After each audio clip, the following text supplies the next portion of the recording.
You are now listening to the Minority Trailblazer podcast. Let the story begin.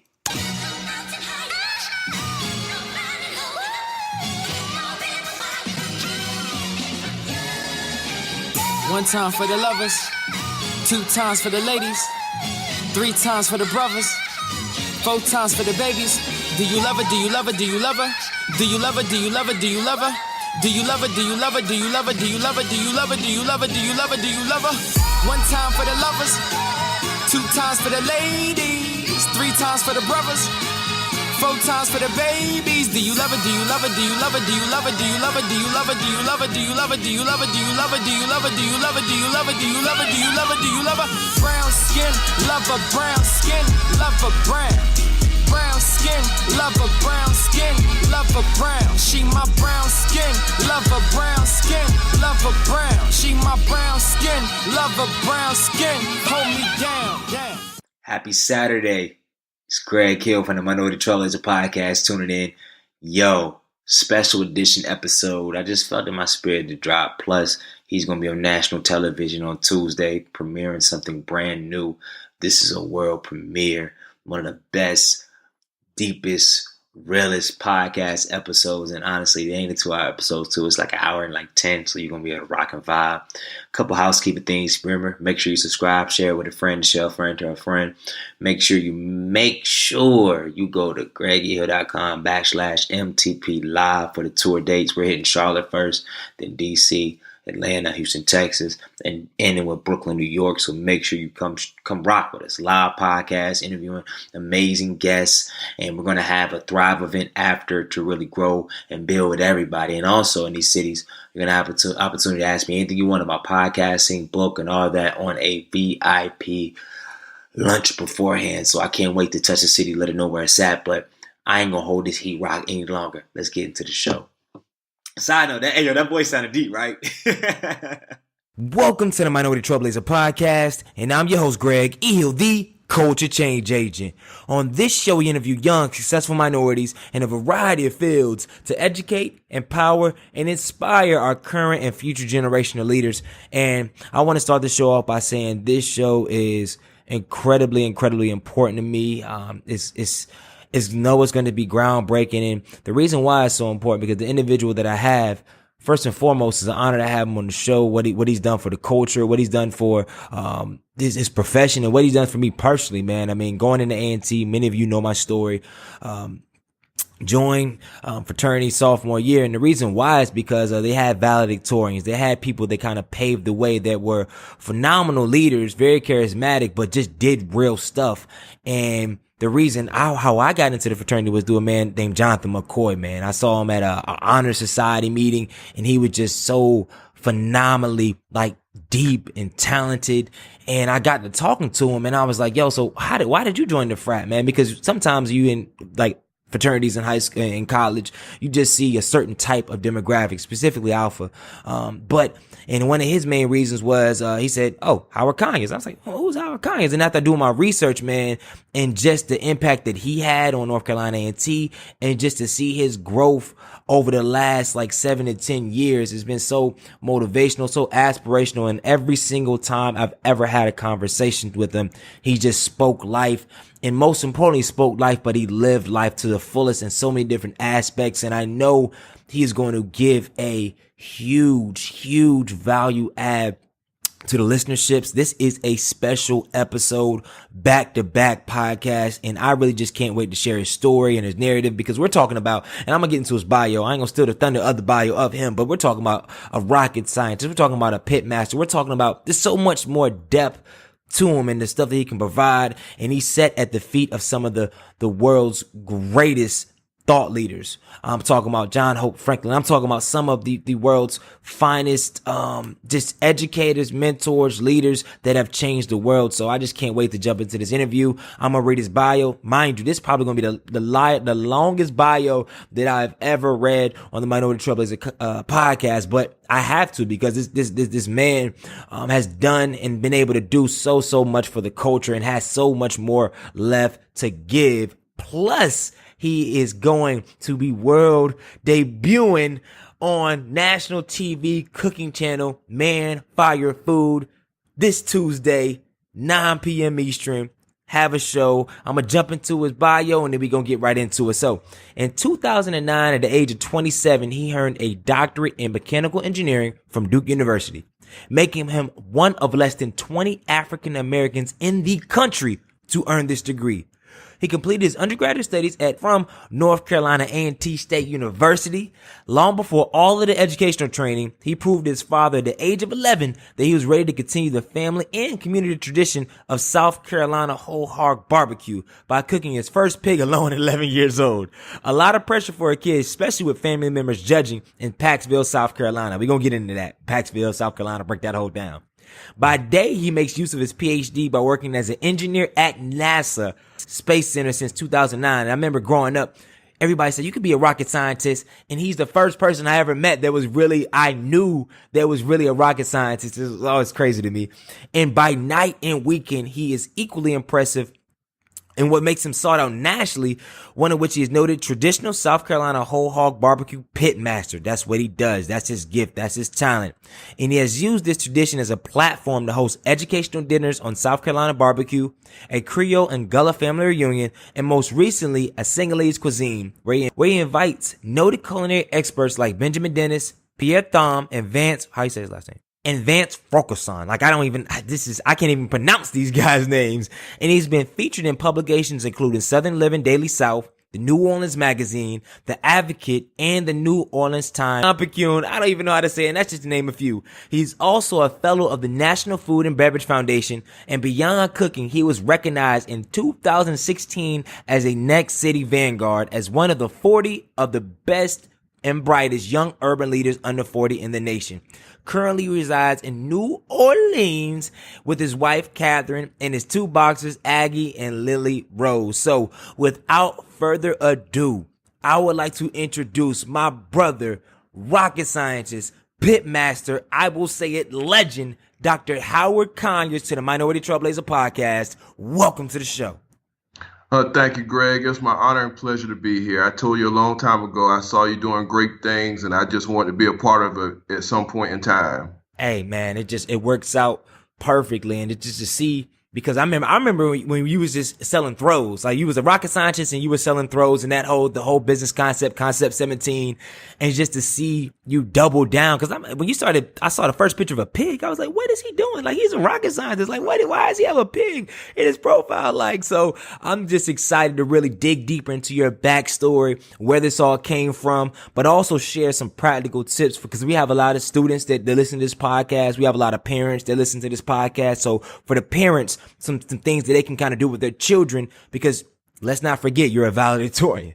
Let's not forget you're a 4.0 all in college and all this other stuff. So we can get. Man, you can let that stuff go, man. That stuff don't matter. It don't matter to you, but there's students and there's parents that listen to this that they need some practical stuff to kind of help their child. And also you're a hybrid because you did all the practical stuff in academia, but also you're fulfilling your passion and your purpose and things of that nature. So that's why this interview is going to be so critical. So let's not rush over the academia part because it's easy for you to say, but there's some people that need to hear some practical stuff on how you were able to cultivate that type of mindset. So to set the text of where we're going with this interview, we're going to just go through it. We're going to start off origin story. Then we're going to hit the Duke PhD lessons learned, talk a little bit about his experience living with and working with John Hope Franklin. Then talk about NASA. Then we're going to get to the sweet spot as far as cooking and what you got in store for us on Tuesday, man. But as you already know, on each show, we start off with a quote in the story. So Dr. Conyers, can you tell us a quote that you live by and a story about how you apply that quote to everyday life? The quote I live by right now is, remember the sacrifice of the people who came before you to help get you where you are. And remember from where you come from. Don't ever forget, you're not here by happenstance. It's people who went through a whole lot more than you for you to be able to sit on these particular platforms. Mm-hmm. Mm-hmm. And that's my quote. So what, when you think of that quote, What situation can you cope to when you just when you kind of were in a time where you were like, man, I'm doing great now, this, and then it kind of reminded you like, yo, this ain't you didn't just create this just because you were smart and just because you worked hard. It was because of X, Y, and Z. Like, when did that really hit you? Because I mean, a lot of us go through that in times. Because I mean, it's easy in this society to be like, hold on, I'm winning right now, I'm doing a lot, I grinded, this is what I deserve, and then you kind of can forget. So, where was the moment that you had to remind yourself of that? So actually, I lived by that moment, that quote, for a while. But this past spring, I went to Delaware State University. And a lot of people don't realize I kind of grew up less than like 5 miles from where part of my family was enslaved. And my grandparents were sharecroppers. One grew tobacco, one grew cotton. And my parents picked tobacco and they picked cotton by hand. But I sat down with my great aunt in Baltimore, Maryland, and she told me, all I ever wanted to be was a third grade teacher. And then she said, I left South Carolina because I was tired of picking cotton at age 21. And that right there humbled me more than a lot of experiences in my life. When my great aunt told me, she said she was tired of picking cotton at 21 years of age. Wow. And I had to tell you, I said my parents picked cotton. So that's not too many years before me. By hand, not by this is not like no far-fetched, but saying we had big machinery to pick cotton. They were picking cotton and tobacco by hand. My aunt told me she picked 300 pounds of cotton a day, some days. Wow. Man. And then to now, it's like, that's deep. So on that same vein, let's stay in that pocket. Can you share with our audience and with me, because it's my first time hearing, kind of your origin story before high school, before Duke, before this rocket scientist, before all of this? Like, take us back to South Carolina. Take us back to you growing up, man. So I grew up in South Carolina, little area called Paxville, South Carolina, home branch area, just outside of Manning. I grew up on the family farm. My father was a welder. My mom was a social worker. But through agriculture, I learned what science, technology, engineering, and mathematics was about in practice, not even theory. I knew the applications of it, but I didn't know the theoretical aspects. And how so? Say for instance, this whole barbecue, and we'll talk about it later. Like, as a child, we used to slaughter pigs before we barbecue. Imagine holding a warm heart in your hand after you slaughter this pig. Wow. So you see things, maintaining the garden on the farm. You understand how to apply fertilizer to get your greens to grow or get your corn to grow. Like I saw people talk about genetically modified foods. I saw when Roundup Ready beans or Roundup Ready corn made it to the market, when it made it to the farmers. Because my father would spend like $150 per bag of corn to plant. And I'm like, why these seeds cost $150 per bag, per like 50 or 60 pound bag? I saw my father also grew sweet potatoes. We grew the sweet potato variety that we kept in our family for like 40 years. Wow. And it was passed down from somebody else in our community. And it just showed to me how the community pass on traditions without even know they're passing on something so great. And we work together. And that's kind of the basis of who I am. Like I'm resting on the steps of people in my community who came before me, my family, my church family. And I'm thankful to be where I am a lot. And I work hard because I know that those people where I'm from, they sacrifice a lot before I could be where I am today. And were your parents educated? Like, what was your parents educated? Do you have any siblings? So my mom went to college. She went to Voorhees College. And my father, he was high school educated. One of my grandfathers had a third grade education. And my other grandfather, he had 11th grade education, if I'm not mistaken. But they made it important that each generation get a better education. They forced that on us. My brother, he's college educated. He's a principal in Charlotte, North Carolina. Man. Not to get too far ahead, but this is just jumped in my head. I want to ask though. You said to do more, but I mean, God willing, if you have a kid, like what when you're in rocket science, you already got a PhD. Like what are you leaving for your kid to do? when we have kids, I want my child to be, I'm not going to put my accolades out in front of my child. If you know me, Greg, like I was never one to share my accolades with you all. You all kind of heard about it from other people, but I never shared it with you. And correct me if I'm wrong, I No, never you really never. bragged about it. I You like talked this. about books, talked about your throws. You never got us hip to what you were really doing. Like I knew like you did some real stuff, but it didn't seem even possible. Honestly, I'm like rocket star. Like that's not even real. Like you just and then it's just yeah. You were never the type like hey guys, well this is Dr. Conyers. I've sit under John Hope Franklin. Like that was not never your stuff. No, that was never my thing. And so I think I just want to make sure I made a pour into my kids something that was poured into me. Tradition, community, remember where you come from, where you got to go. And I just want to put him on a platform to make sure he's ready for the world. But how so your dad, high school educator, your mom did college.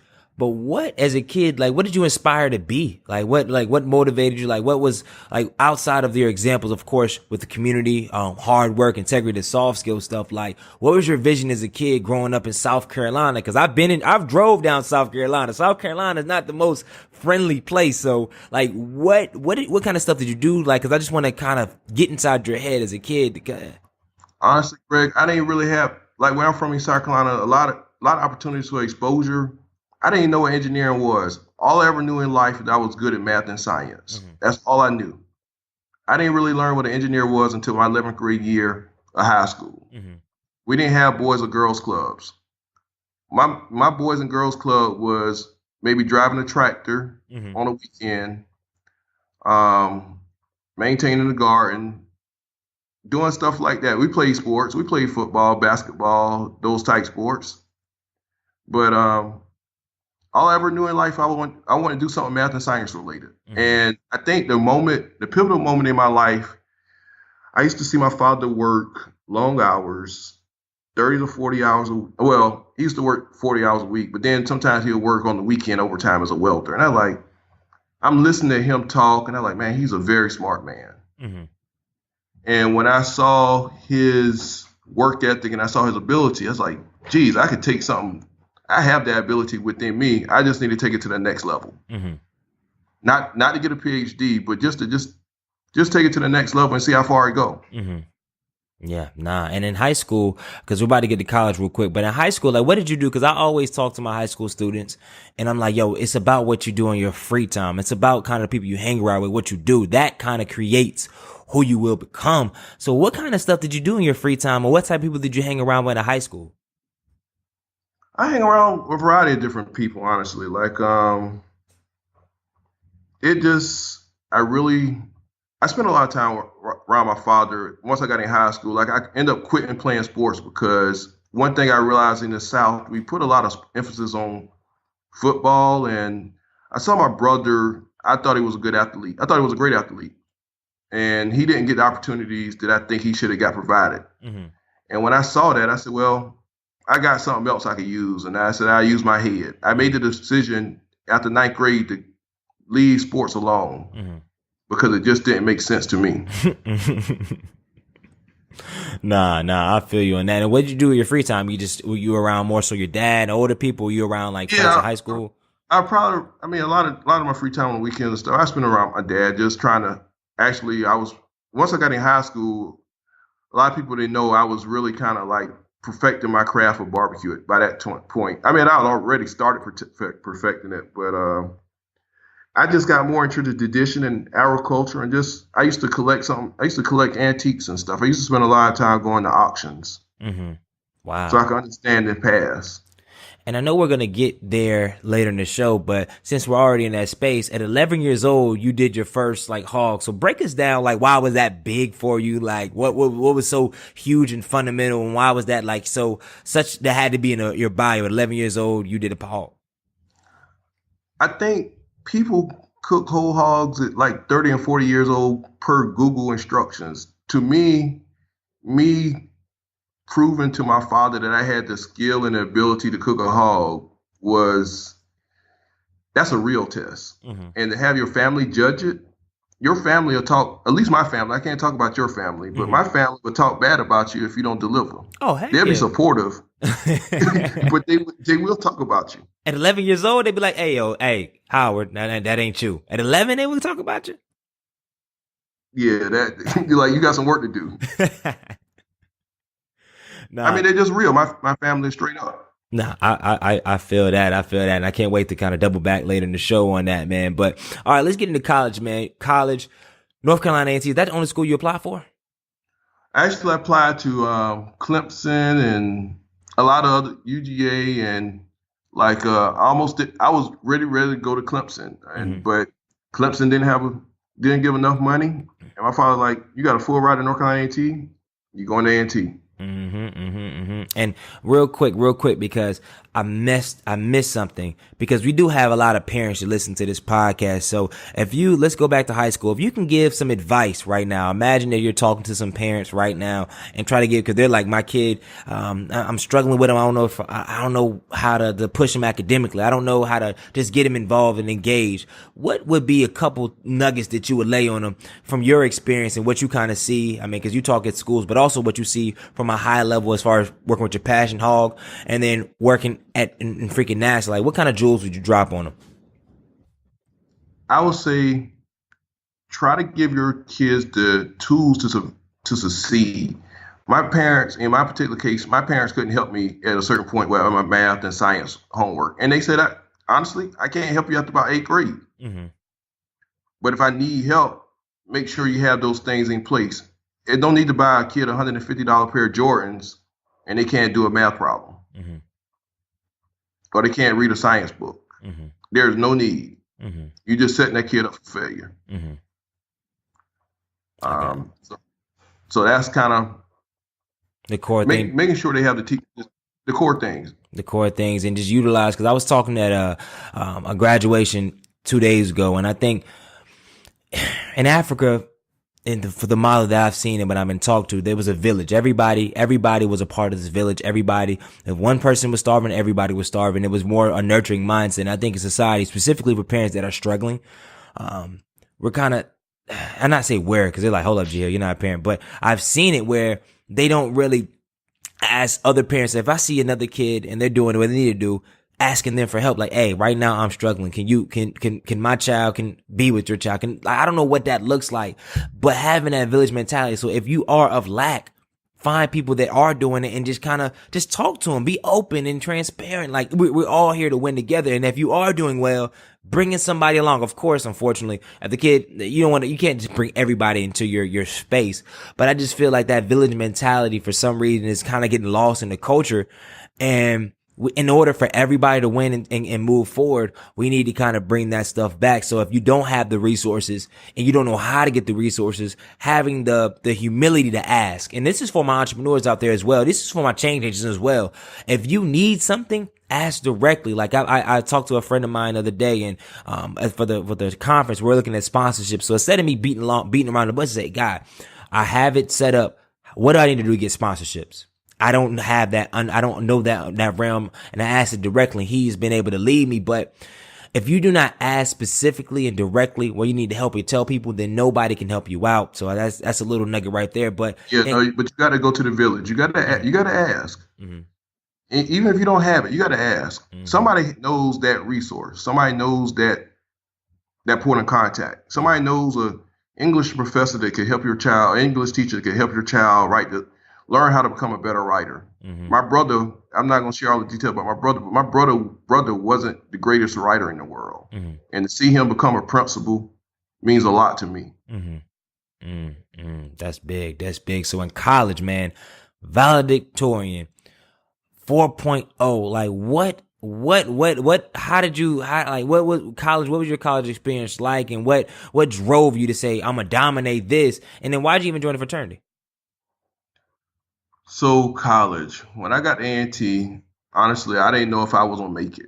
I mean, I didn't know if I had the tools to compete, to being from a very small place in rural South Carolina, to compete with students from Washington, D.C., Atlanta, Georgia, Raleigh-Durham, Charlotte, like all these major metropolitan areas. And I look at where I'm from, I like kids already had calculus, AP Physics, AP Chemistry. And I'm seeing some of this stuff for the first time. Mm-hmm. So I got to survive. I don't really have much to go back to, and Mm-hmm. I know my community is back here. Like, hey, we want to see you succeed, Mm-hmm. and I didn't want to let my community down. So like, yeah, I would go to work, I would go to class, and I would study. I would study after class. I would go to even freshman year. I go out on the party with you on Friday night, Mm-hmm. but Saturday morning I was in the library. I was in Bluford. Mm-hmm. Sunday I was in Bluford. Mm-hmm. I mean it like I lived in the library for a while. Mm-hmm. Mm-hmm. And once the first and second semester got underway, like I started strong. I was like, oh, I could do this. Mm-hmm. My confidence is rebuilt. It's built. Like, but I started with a solid foundation because what I learned, and people ask me like, how do you pull your GPA up? If you never let your GPA drop, it's easy to maintain that. Mm-hmm, mm-hmm, mm-hmm. And I want to stay right here for a second because it's crazy. I was talking to a young man. He's 13 years old. He actually was keynote at the graduation, but his parents were concerned because he lives in a rural place. He lives out there by East Carolina in Greenville, and I know a lot of people where, and you know it, rural places are criminally underserved. Criminally underserved as far as And they will resources. continue to be criminally underserved. Why do you think that is the way? Like, since we're here, like, why do you think that is the way where they just kind of get left behind? From a tax base, there's not enough economic drivers to support that. Mm-hmm. Being from a rural place like I'm from and living now in New Orleans, you understand why the urban areas get a lot more attention because they have if you start doing a lot of programs, think about the programming you want to do. Mm-hmm. You got a lot more numbers Mm-hmm. in a small concentrated area. Mm-hmm. You go to a rural place, you got three school districts in a county. Mm-hmm. You go to Durham, North Carolina, and three public high schools. You go to Durham, North Carolina, you might be got 15 high schools in that area. Mm-hmm. Yeah. So you got more people to work with in a concentrated area. Mm-hmm. So just it makes a lot of sense in your head. But luckily, New Orleans. Would you qualify New Orleans as a rural place? No, New Orleans is a city, Mm-hmm. but it's a city that's very different from the rest of the United States. But one thing I would say about New Orleans is it only has about 400,000 or 500,000 people in the city, Mm-hmm. but it's not a big city. Mm-hmm. It's not like a Miami, Florida, or Atlanta, Georgia. Mm-hmm. Mm-hmm. After a while, you kind of see it like you kind of know everybody. You one degree of separation from a lot of people. Okay. But it's definitely a big city. And then, let's go back to this college thing. So, you're in college. Why did you even choose a fraternity? Because I mean, by that time, because you crossed your junior year, right? Across my junior year. So by that time, you had already got a swing of things academically, and you probably had a couple internships under your belt, right? I had a couple of internships. When I went to A&T, I was on a scholarship program called a USDA 1890 scholarship program. Mm-hmm. Okay. And that is how I got to A&T. Mm-hmm. So you have that. You already got that. So why even join a fraternity after that? Like, what was your core reason? I think it was a brotherhood experience for me to really challenge myself. And also a lot of my friends who was in engineering was either already became brothers or like I missed the opportunity the year before. And I really understand what goes on in joining a fraternity. But some of the men in the fraternity really exude what I want to be on campus. Mm-hmm. And I wanted to do it differently. And I thought the fraternity would have been a great way to do it. That's great. That's great. So, all right, we did the fraternity. We got a 4.0 at A&T, and then we're moving on to Duke. Before we move on to Duke, I do want to say, because I have a lot of college listeners too, and I got a shout out to my Aggie listeners as well, a lot of HBCU listeners. So what are some tips? What are some real practical tips that students can use in college right now to really keep the future right in their sight, but also stay in the present and optimize their full college experience? One thing, if I had to redo college all over again, I wish I did the study abroad. Honestly, that's one thing from my undergraduate experience I wish I'd have done. Two, why study abroad? Like, why do you think that's critical? College is one of the only points in your time where you can really go out here and do something and not be, you have a safety net per se. you got something to go back to. You don't have hopefully you don't have a whole lot of kids out here that depended on you. You basically only supporting yourself. Mm-hmm. And you get to see how the world thinks, not necessarily how the United States thinks. Okay. So I highly recommend that as a college student if you have the opportunity. That's the one area where I fell short. What's number 2? I heard you had a number 2. Number 2 with GPA, you go into college, your GPA, you get your GPA up to start with. You do not wait till your junior and senior year to try to pull it up. Number 3, I know HBCUs, sometimes people get very materialistic and things like that. If you in the position to get scholarships, try to get scholarships and try to save some of that scholarship money. Try to be wise with your finances. That's huge, because especially, and I know people that are listening, they can definitely agree that if you come from households where finance was taboo. I came from a household where I ain't look at those overdue best bills, and we were still eating out of restaurants. I never understood it. I'm like, yo, like we dodging like collectors calls, but we'll go out to eat and stuff like that because different priorities and whatnot. Different priorities. Like we have to understand what our priority, like food wise, like you got a meal plan. Let's go to the calf. Why we got to go to Arigatos? I think I mentioned something earlier, Greg. People may not all believe in God, but it's got to be some higher power that get you where you are. You have to be like, I know the things I'm able to accomplish is not just my own ability. Yeah, man, that's huge. And on that note, so you conquered college. Why did you choose Duke? Because I remember us having a conversation about there was a strategic reason or a real reason and plain reason why you chose Duke rather than maybe getting your PhD at A&T or some other university. So take us through your decision process of why you chose Duke. Why I chose Duke. One, I applied to a few different schools, and I applied late because I wasn't really sure where I was going to school in the job market. And then I visited these institutions, and on the trip to Duke, out of like Virginia Tech, my professor, my PhD advisor said to me, "Send me your textbooks. Send me a list of your textbooks." And something about that statement resonated. His name is Dr. Earl Dow. He's probably the world's most famous aeroelastician in the world. Something about that statement resonated with me. Then when I got back to A&T, faculty members have to be careful what they share to their students. The dean of engineering told me that students at A&T don't have a good track record at Duke or getting a PhD and getting out. I said to me, he said, you should go to someplace else where we have a more established relationship. I say, Dean, didn't I just graduate as the top ranking engineering student at this university? Didn't I just win the Namaskar Award for not only academic excellence, but leadership excellence and community engagement? Why you gonna tell me I can't do this? And I say, well, the place I need to go is Duke University. To show that this can happen. Wow. I haven't really talked to that particular dean yet, back in years. I haven't talked to him since that conversation. Wow. And then you just went out and do it. And I want to hone in because I want to get to NASA, but I want to hone in on your Duke experience because you had a once in a lifetime opportunity to be on the footsteps and really talk to and really be in the space of John Hope Franklin.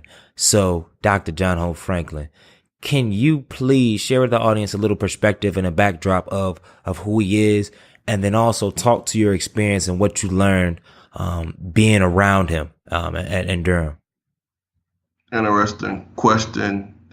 So Dr. John Hope Franklin, in my mind, was the most, and he still is the most, I look to him, the most respected African-American historian of this era. Nobody in this era comes close. Cornel West, Skip Gates, nobody comes close to the magnitude of Dr. John Hope Franklin, in my opinion. I had a rare experience to work with what I would say work under Dr. Earl Dow, who is the world foremost aeroelastician in this field, and then to be touched touch the garments of Dr. John Hope Franklin, who's the most prominent African-American not African-American, let me not say he's an African-American historian. He really is a U.S. historian. Mm-hmm. And the reason I'm going to say this, Greg, is African-American history is U.S. history. Mm-hmm. African-Americans built this country. Mm-hmm. And so he's a U.S. historian. And to touch and be able to learn under his tutelage or get his experience on life, I don't think I understood it at all, the impact back then. I mean, I was 26, 27 years old. Mm-hmm. He was 90 something years old. All I could do is just try to take it all in and try to stay mentally engaged. Like he challenged me to be not only be a great scientist, but he also challenged me to understand world humanities because you're dealing with people. Mm-hmm. Wow, man, that's crazy. That's crazy. You had the opportunity. You lived with him, didn't you? Yes, I lived with him. And I think it's probably gonna go over a lot of our viewers' head. But everybody, go do yourself a favor. Go if you don't know, Google John Hope Franklin. Yes, that's the best thing to do. Google Dr. John Hope Franklin. And like I said, what was the number one outside of having a more a humane perspective? But what is the number one thing that you got during that experience? Dr. John Hope Franklin was the most humble person I ever met to accomplish all the things he achieved in life. You would not have known he was so accomplished based on the awards he won when you sat down and talked to him. And I taught you just no matter what you do, no matter who you touch, whatever, just to always have that humility. But the thing is, the biggest thing, and I don't think I've ever asked that question, but why do you think humility is so important though? Like outside of just say it and say it, be humble. Like why do you believe that's even important? Because some would say that, and like a Jay-Z would say, I gotta show him I do this to let him know where it's at for the culture. So there's certain people that be like, I gotta show him what I can do so the culture can aspire to that, but also show other people like, we got it too. So what's your take on humility? I think there's a fine line. You could showcase what you're doing. There's nothing wrong with showcasing what you're doing, but you shouldn't belittle somebody in the process, because if you show too much, the other person may think it's just easy. And Jay-Z went through a struggle to get where he at. Dr. Franklin went through a struggle. Tupac went through a struggle. Master P went through a struggle. But you got to think about who sees. Everybody don't see that struggle. You only see the end product. We see the nice cars. We see what the videos. We see the big houses, but we don't see how that person got to that. Yeah, nah. And so we don't see that work. Yeah, nah. And since we're here, man, we might as well ask, like, throughout this journey before NAS, like, what has been your biggest struggle? Because we're about to jump into NAS. We're about to jump into what you're doing now. And I want this audience to really to understand the complexity and just life. So what do you think has been your biggest struggle? I know that's a loaded question. Biggest struggle. That's a loaded question. My biggest struggle sometimes is something I work hard every day on, is becoming a better writer, better use the English language. But I guess my biggest struggle is not that. I think it's more so I realize where we are in America. Your viewers may not get this, and I may not just say it, but Blacks in America got to work really hard. Mm-hmm. We have a great gift, but everything is not going to be laid out for us like that. And you have to go get what you want. It's there. The opportunity is there. You just got to go get it. Mm-hmm. And don't let nobody stop you because of the color of your skin. Mm-hmm. Mm-hmm. And what would you say was the biggest and most important lesson you learned while getting your Ph.D. At Duke? Because like I said, if I read in the bio, I want to repeat. At the time, there was less than 20 African Americans in the country that earned a doctorate in mechanical engineering. And that was actually for that particular school year. So it's like about 20 PhDs come out in the school year for mechanical engineering. And that number hasn't changed. Mm. The biggest lesson I think I learned at Duke was Duke taught me how to be a real leader, and that the world is bigger than just like you have a you have something to change the world. I look at my A&T education, and I looked at like the student body. One thing I think A&T taught me, and A&T taught me how to be a hard worker and potentially work for somebody. But Duke taught me this part about how to become a leader, and you create opportunities for other people, so you can be in a position to write that big endowment check. And I'm gonna give you an analogy. When students get out of school, some places, oh, we're going to work in your case, you went to go work for GE. Mm-hmm. How many students went to go work for a startup? And if you go work for a startup, the startup may fail. But if the startup is very successful, think about what is your bottom line. You may go from being a college student to being a millionaire in less than 5 years. Because you got in on the ground floor. GE not going to allow you to get in that ground floor like that. Yeah. Nah, you hit it on the head. And before we jump, because I'm gonna transition to NASA, but I sense this up there, and I know I just want you to be able to kind of flex your mental muscle real quick. Your thesis was on the effect of wing damage on aeroelastic behavior. Can you kind of break down, like, what does that mean? Oh, that's a previous life. But in layman's terms, when you watch an aircraft wing, the aircraft wing has to deflect. It has to go up and down a little bit. What I was studying is not that little bit of movement. I was studying the movement where that movement became like a large bird wing flapping, because that structure is very rigid or solid and not flexible. Therefore, if it flexed like a bird wing, it'll break off. And I wanted to be understood at that time what happened to a wing if it had damage, and could it survive so you could land that plane.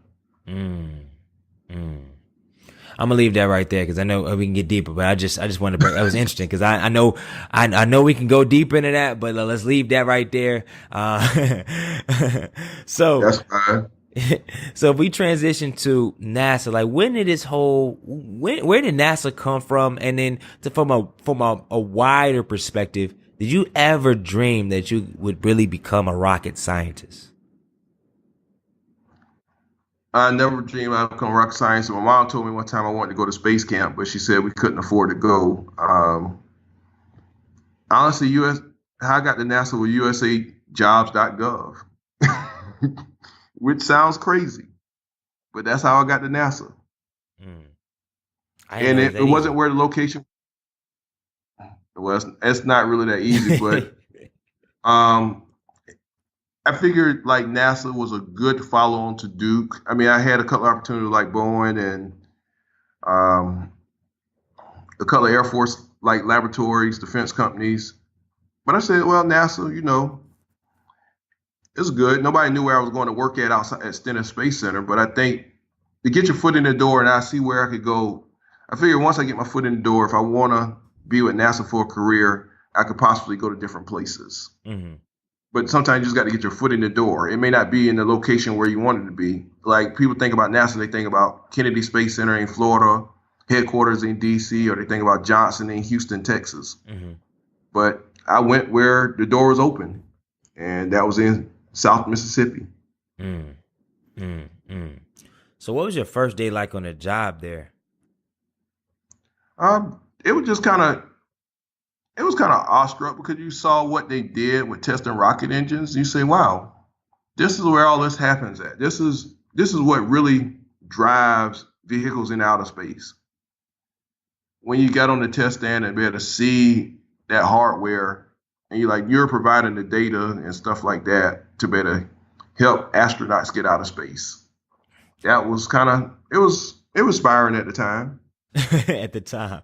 When does it wear off? That after when is it after a month you're like, yo, okay, this is my job, this is it. It's like I'm not. I mean, you got a job to do. At some point you realize you got a job to do, and you're here to do that job. Where my job was they hired me something called a structural dynamicist, which is essentially a structural engineer, where you were just kind of making sure the facilities would be able to handle the magnitudes of the loads that those engines would have put on a facility, on a building. Because say for instance, you got an engine that has 500,000 pounds of thrust, and you got to hold that engine in place. It's not like you letting it go.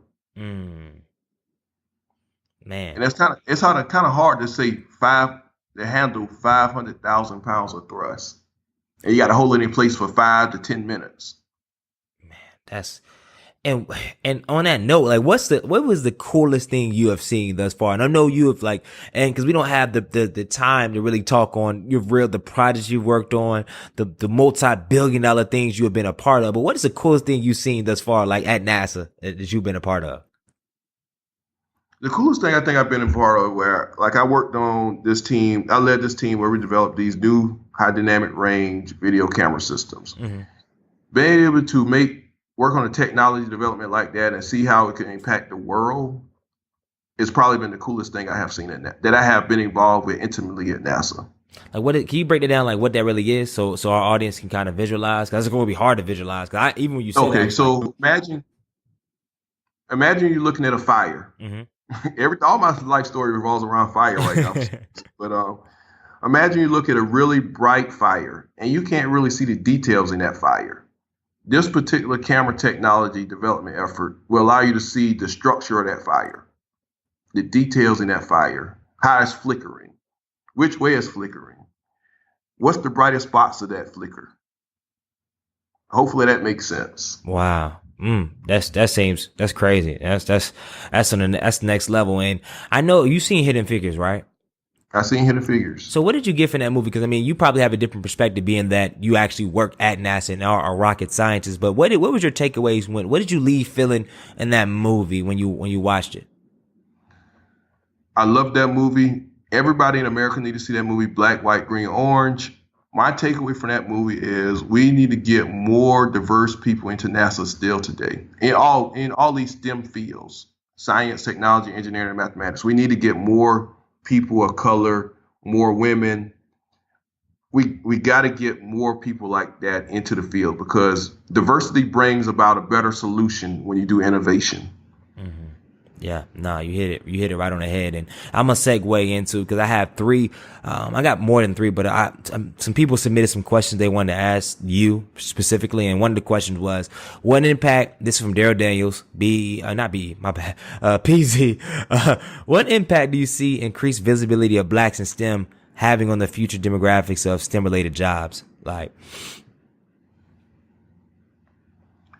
they not only need to see us, but they need to see we doing things, and we got to make it cool. We just can't just be like being seen. We just can't be behind the desk. We got to be out here doing it, like in the forefront, making things happen. And what does that look like? And people got to know our contributions. Because I see, like, even when I read your bio, the one I saw online, and it had like the whole scope of the project you're working on, I said, man, if they really want to push a diversity initiative, it'd be cool to do a behind the scenes look with you talking about the project, the scope on the project, and doing that rather than you just see you in like a lab coat. Like, that's cool, but getting inside that, because I have so many students specifically at like Hillside High School and probably in science that they can see a picture and they can hear you talk. But if they look at the stuff you're working on and see, this is a guy from South Carolina, like he has, you have a noticeable South Carolina draw. Like, it's not like you're just, cause I think you're just this clean cut, this corporate looking guy. Like, you're a rocket scientist, but you from the country and you own that. Like, you with the pigs. Like, so I think that is, hey, I own, you know, I own that, Greg, because I realize kids need to see that people need to see that I'm a real person. Like, I'm gonna tell you, you come hang out with me in New Orleans, like, that's what you're going to see. You're not going to see me suited up like that. Yep. And I had another question. This is actually from Surf, man. He said, can you comment on the flat earth theory? I don't know if that's your space, but that's not my space. As a Ph.D., you learn what you can and cannot answer. You know what you don't know. Yep. What people, or what, like, where would you reference him for this kind of question? I have no Google. Yeah, I saw that question. I said, I love, so I said, sir, I said, dog, like this is not like a guy I'm just randomly interviewing just tries to answer everything. Like, you know, as you done research, you want to pay respect to every discipline. So you can't just throw out some random things. And I know, B Vic, he asked what he asked. He shot it out. What he say? He said, what has been your toughest challenge, amongst your endeavors, and why do you consider, and with the challenge, like, why do you say it was the toughest? And then he would like a story. You want this inside of work or outside of work? Inside of work. Let's make it inside of work. I think I would have rather outside of work, but we can do outside of work. The biggest challenge, I think, is to better invoke the change that you want to see is the access to capital in our community. We spend capital, we spend money, but we don't have it in a collective whole big enough to be able to really make changes across wide impacting. Nah, you hit it on the head. And I think I was just talking to one of my friends.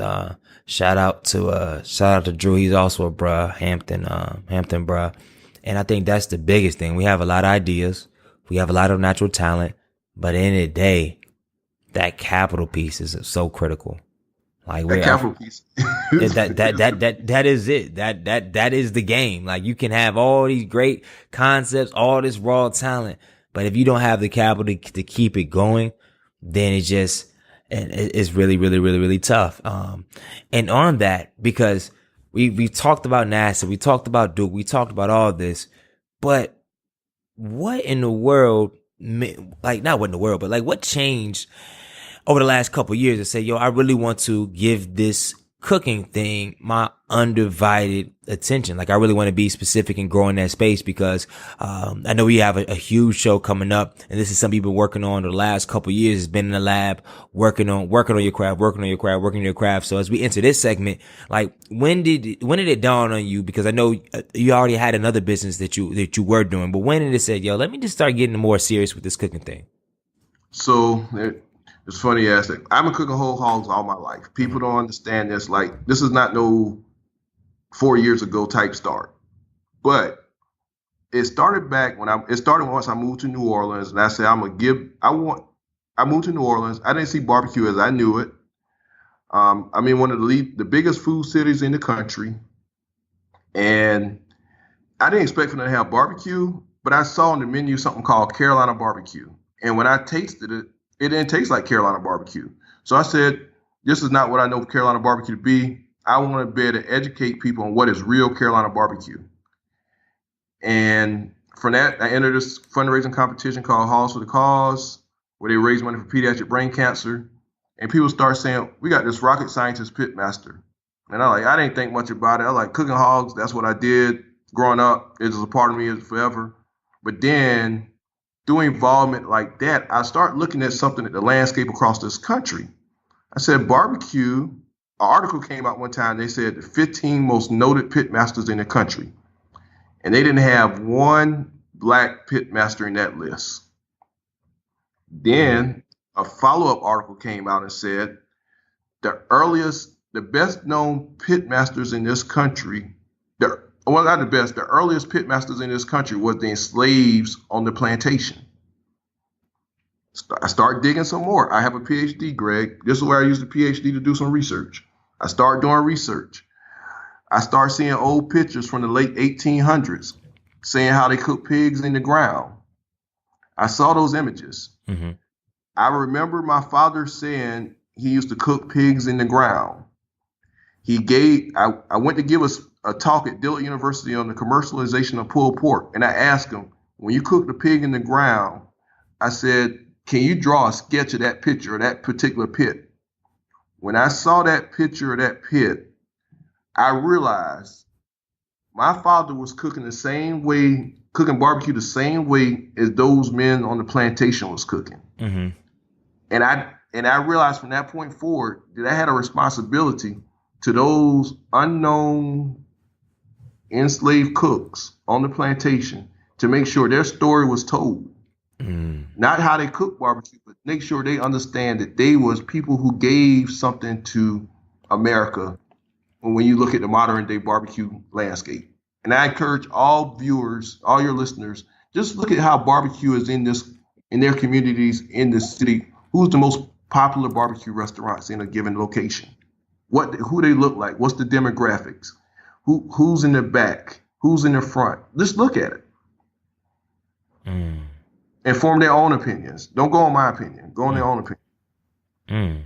Wow, man. I never thought that. I never thought I'd be thinking that deep about barbecue. Like, man, now, makes me think. So, like, when was it where you said, okay, starting to put it in the forefront? Because I know you have been doing it a long time, but when did you make the decision to become more visible with it? Because I know you're very intentional about when you are visible with stuff and when you're not. So when did you make a decision to say, yo, I'm okay, I'm comfortable with sharing with other people that this is another side of me?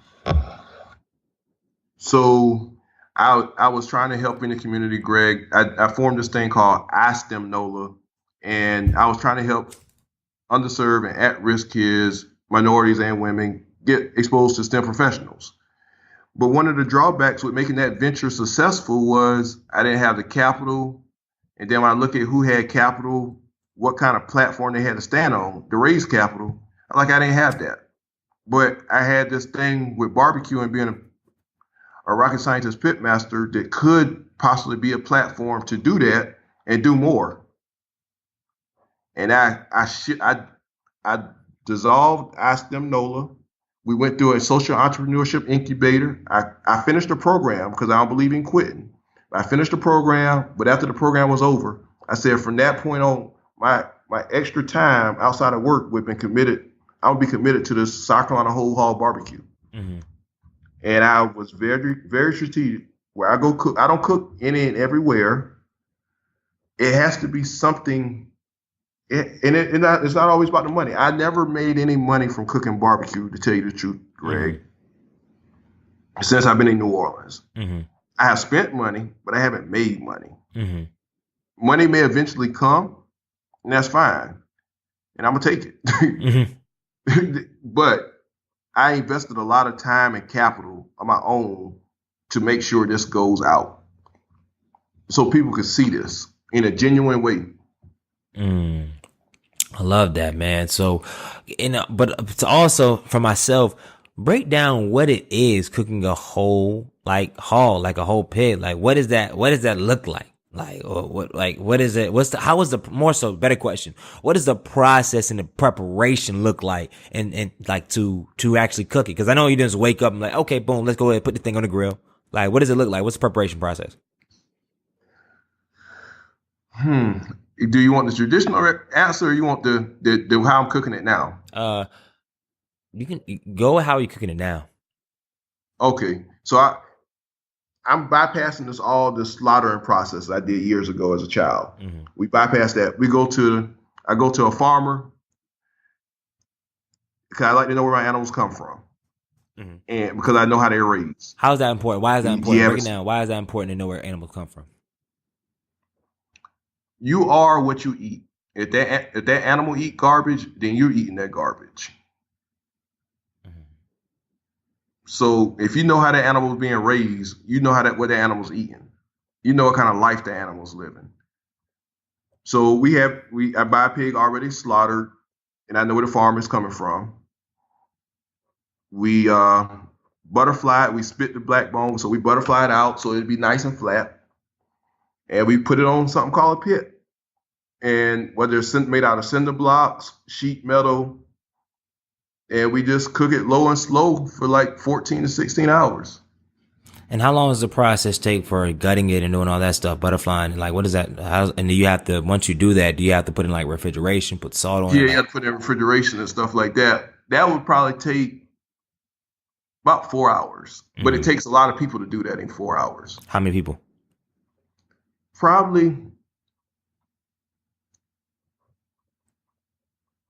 You probably need 4 people because a pig has hair, so you have to remove the hair from the pig. Wow. That's probably the timeliness part of that process. You got to get the water hot to actually before you can kill a pig. You got to get the water to a certain temperature that you're going to use to de-hair the pig. Mm-hmm. And then once you get that water to the right temperature, Then you go and kill the pig. And then after that, you got to kill the pig real quick, get the blood out. And therefore, you got to dump it in this water. And you got to get all this hair off. And you need people to pull this hair off. Mm-hmm. Because you just can't shave this hair off because you'll leave hair inside the skin. So you have to pull all the hair off. Wow. Yes. I didn't. And then you cook it. And then how, like, so do you make your original seasoning? Do you just cook the hog? Like, what is the whole process? Like, are you creating actual barbecue or are you just cooking the pig? I'm creating barbecue. When I cook the pig, like I season it and I season it. We have a family secret how we season it. And then we have a family sauce recipe. And once I finish with the hog, I do some things. I take the liberty to do things that really get the final product like I want to. Mm-hmm. Man. And it's an art form to that. It's really an art form to it. I don't use any thermometers or anything like that to get to my final product. But can you speak to that? Because I know there's a lot of creatives, and I'm always interested from a creative perspective, like the intuition involved in it. So for one, how did you develop that intuition? And then two, like, what does that look like? Because you don't need a thermometer. Like, how do you know? How do you know? In my community, people have been cooking hogs like this, I'm saying, from the plantation days. So that's 200 years of experience. Mm-hmm. You pass those stories down and you pass those techniques down. It's the same way with money. If you put $100 in the bank from 200 years ago, you're going to get a certain return about in this present day. Mm-hmm. But then as an investor, I got to put my own time into that cooking process. I got to put my own experience into it. I got to put my own work. And you just kind of, after a while, you have great teachers. But you got to make some mistakes for yourself because you don't learn until you make those mistakes. And I can just tell you from experience when the pig is done. Like I use the human body as my judge of cooking. The pig smells a certain way.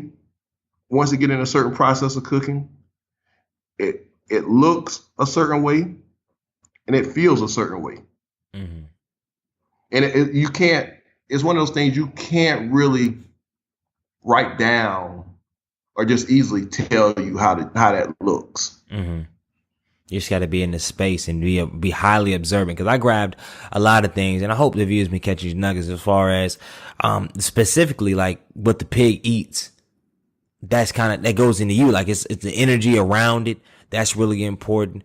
And then also the intentionality of the craft. I mean, I think the whole narrative of this podcast is one big thing that I took of it is that I really want to be more intentional about my conversations with people that are older than me. Because I feel like throughout your journey, you've been around the John Hope Franklins. You've been around your father. You've been around your great aunt. So many people along the way that you took the time to listen. Oh, I listen to the elders. You got to listen to their experiences. And I'm like, yo, I don't listen enough. I don't listen. I know there's older people in my family that they could be adding so much value. Not just like, I'm not talking about business and practical stuff. I'm just talking about life, stuff they can. Stuff about life. No, they know life. Everybody, like, yeah, if you 70, you know life. So I mean, if that's one takeaway from this podcast for everybody that's listening to, especially if you have great grandparents or you have a mother, father, like that's one thing I haven't done yet. But I would love to interview my mother, interview my father, like just talk to them, get their thoughts and opinions with different things. And that's one thing that I haven't really done. So that's one takeaway for all my viewers. Definitely. Go ahead and interview your people and just ask those questions. And as we close this cooking round and almost transition to our last round, I do want to say, what can we expect from this television show? If you can kind of give us a sneak peek, and then how did this all come together? Because this is a big deal. This journey in life, I can't give you any spoilers, but what I want to give your viewers, I want them to take this, whatever they see, and realize I'm going to be a vessel for you all to see what is a form of American barbecue that haven't been done in 50 years. And then when you see it, I want you to go back and look at how people did barbecue on the plantation. You can look at my Facebook profiles or my websites. You'll be able to make some correlations that what you saw was like, I brought something back in its most authentic form from the beginning. In America. Wow. I won't say it's the beginning in the world, because everybody cook meat around meat, fire, and roasting. But how it's been perfected in the United States, I believe the African Americans played a significant role in that development. Say no more. Remember, guys, Tuesday, right? 9 p.m. Tuesday. Cooking Channel, 9 p.m. Eastern. Make sure you check it freaking out. So on And that, I'm gonna honor one more thing. I'm gonna honor the places where I have lived in this in the most authentic way, because I live in certain places and I respect those cultures because they all have a beautiful story. and also, I guess we got a couple questions for the future round before we wrap it up with the culture change. Like, where's the vision of all this? Like, say 5 years out, and I'm not sure if you're a big 5 year guy, but like, what is the vision of how to make it all make sense? Or does it need to make sense? I mean, rocket scientists, elite pitmaster, and your brand is continuing to grow on that. Like, where does it meet? And like, where do you see your future? So I'm gonna give you listening audience a sneak peek of what I'm planning to do next. This is exclusive because I know Greg Hill. Actually, I'm working on building a nonprofit out. I mean, I'm gonna have a for-profit side of what I do too, Of course. but I'm gonna do a nonprofit side to leverage so I can be able to travel to these communities in isolated locations to share what I know. I won't say what I know, but just share some of my experiences. I want to show you that I'm human. But while doing that, I want to be able to develop this thing called capital to be able to help other people get where they want to go. And barbecue is one of the few things that historically have transcended races. Even during the racist days of America's history, barbecue is one of those few things that you would see black and white people sit down together and talk. And it's a powerful tool. Well, thank you for the sneak peek. I'm excited what you got next, man. So as we oh, nope, we're not transitioning. At the end of the day, when it's all said and done, right? And I hate to get real morbid, but it's real. When it's all said and done, what do you want your lasting legacy to be?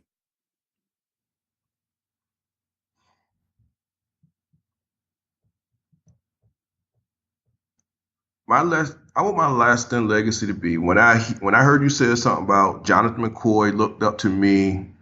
I want people to remember the work that I have done, whether they've ever met me or not, and hopefully it changed their life for the better. When I hear people like Jonathan McCoy or Ishmael Sadur going on to get a Ph.D., and he said, like, I'm one of the reasons he went to get a Ph.D., hearing you saying, like, I didn't know you, but you looked up to me just based on what you heard.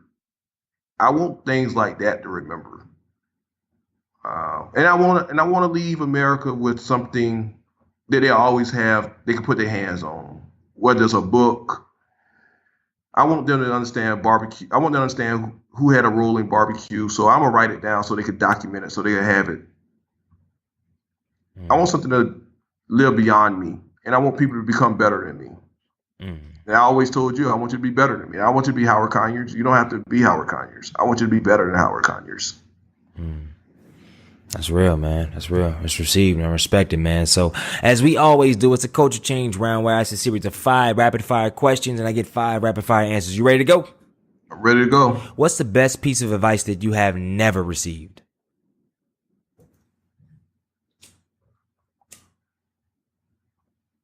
That I never received. Boy, you got some questions, Yeah. man. I had to switch it up a little bit because that's easy, man. And this is your chance to jump on your little footstool to be like, hey, this is it. This is hey, calling everybody. Here it is. This is the best piece of advice I never received is understanding your past. Why is it important to understand your past and where you come from? I went out and did it on my own, but I think more people need to understand their past and their family's past, their community's past. That's real. That's received, man. I hope y'all receiving this. If you could add one habit and take away one habit, what would they be? I wish I read more. I read a lot now. If I could take away a habit, no, two habits I wanted to say. I want to read more and I want to get in better physical health. Like I'm starting to run more because I realize your body is your greatest asset. And a habit I could take away, I wish that I just wish that I was, I don't know. The habits I have, the only bad habit, I wish I could get rid of social media sometimes. You're a rocket scientist. I can't imagine you just scrolling on Facebook. Maybe do we give rocket science too much credit? You give rocket science too much credit. What is your favorite book and why? That's another toughie because I know you. I mean, of course, if you do, you've probably read a lot of different things. So, I mean, you can give me a couple. I'm gonna give you my favorite book right now, "Racial Equality in America" by Dr. John Hope Franklin. Everybody in America need to read that book. Okay. It's a short read. Again, that book is called "Racial Equality in America" by Dr. John Hope Franklin. It's so relevant. It will be in the show notes. We definitely gonna make sure we get that. What is your biggest fear? My biggest fear is I don't like to fail. I like to do everything I set out to do. You don't have enough time in the day, but I don't want to fail. But you got to fail at some point at some things. You can't be perfect. Nah, you hit on the head. You hit that on the head. And if you were the president of the United States, what is the first thing you would do?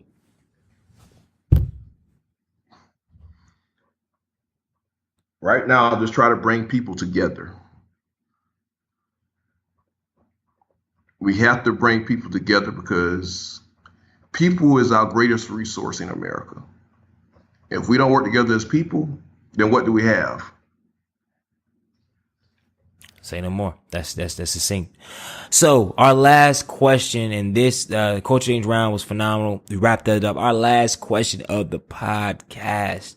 I call everybody that comes on the show a culture change agent, and this question is specifically for our African American culture. And it says, if you can change one thing about society, most specifically our African American culture, what would it be and why? I think we need to celebrate and own our culture. We need to really fundamentally understand who we are as a people. And as African Americans, we have to understand, I'm gonna be deep on this one, Greg. We have to understand we are divinely inspired people. We are the strongest of the strongest to come here through the Middle Passage, survive the plantation culture, and still living and build a country upon our knowledge. We didn't have a blueprint to say how to grow rice. We already knew how to grow rice when they brought us from Africa. So we have to celebrate and understand why we are so divinely inspired people. Man. You may have to let that sit into you. I mean, Greg, honestly, you might have to let that sit in and think about it. Yeah, no, there's a lot of stuff, and I'm glad the narrative and the way this podcast was done today, man. There's a lot of stuff that you really just got to meditate on, man, because there were so many undertones as far as the culture, understanding the past, really taking that time to talk to your loved ones, talk to ones that, and then the process of trying to be around the best people you can be, because.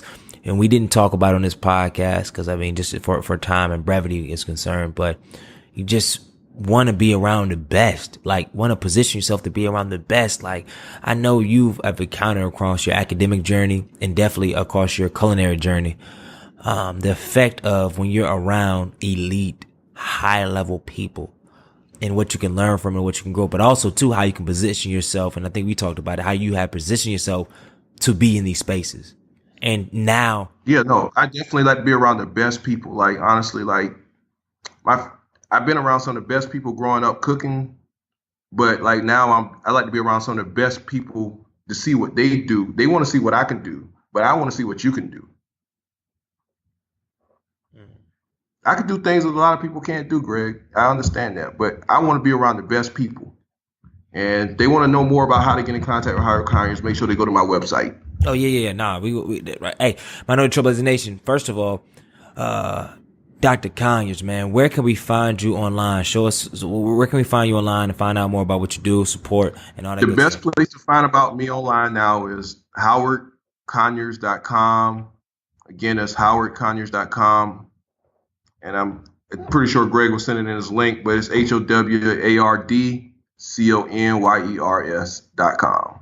Yep, you already know. That's all that's going to be in the show notes, including the link to the website, as well as books and all that good stuff. So, man, Dr. Conyers, man, it's been a phenomenal pleasure to kind of just go on this journey from the conception to now, man. I know we couldn't touch everything, but I think we touched enough. And I got a lot of stuff that cats can really meditate on as we go into Father's Day, as we go into the rest of 2017, and most importantly, as we go on our journey to become culture change agents. So everybody, man, thank you so much for tuning into another episode, special episode. Make sure this Tuesday, 9 p.m.